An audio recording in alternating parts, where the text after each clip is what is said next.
Hello YouTube, this is going to be a discussion on Nirvana's albums. If you can't hear me guys, just turn your volume all the way up on the YouTube volume thing. You should be able to hear me pretty well. Anyways, this is Nirvana's first album, Bleach.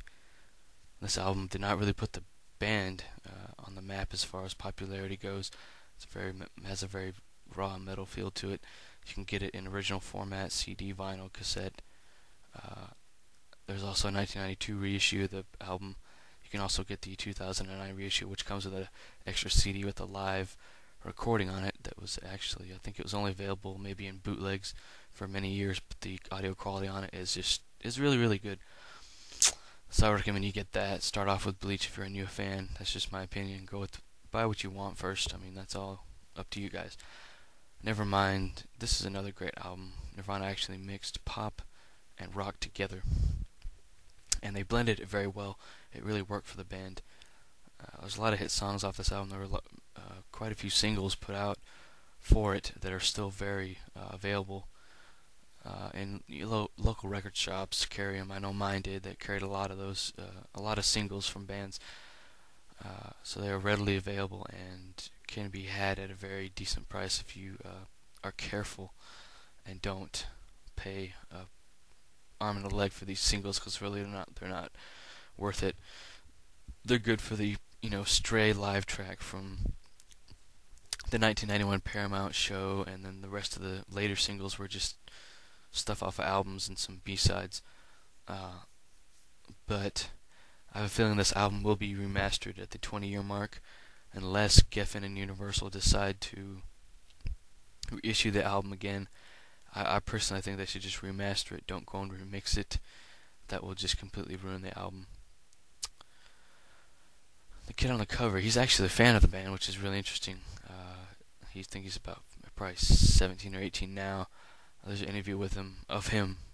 Someone actually interviewed him back in the day, but Nirvana's 1992 B-sides and rarities release, Incesticide, great album, or a compilation rather, of some very raw tunes and stuff that spans all the way back from I think 88 to about 1990. Some of it has, once again, a metal feel to it. A lot of the early Nirvana songs had that feel to them, which worked for the band very well. Every kind of different avenue the band took or changed to their sound, it all worked out good for them. Even when Kurt thought about going solo, and that really shows in the With the Lights Out box set. But pick up this compilation, guys. You'll really enjoy it if you're a Nirvana fan. There's New Wave Poly on here. There's I think Stain. A couple other good songs or several good songs on here. Really, I haven't listened to the album in quite some time, so I can't really comment on the track listing. This painting here, Kurt actually did himself, and he contributed a lot to the artwork of Nirvana's albums. He would actually, draw stuff and paint and make collages from actual, set or pieces that he's had some set company make. I think even their set was concept was done by Kurt. In Utero, great album. Back to the basics, raw sound here. Kurt actually used a broken twin reverb amp. I forget who made that, but it was broken, and he made the album with that. So it gave it this really raw feel to it, which the remix of the final album, kind of took that away from the album. Some of the hit songs, but the rest of the album was left untouched. When they reissue this album, they ought to go ahead and reissue it in its rawest form, which released the Steve Albini mix of the album. I think that's what fans would really like, and I would personally like to have that. It is available on bootleg, so Nirvana's Unplugged album. This album should really be left alone.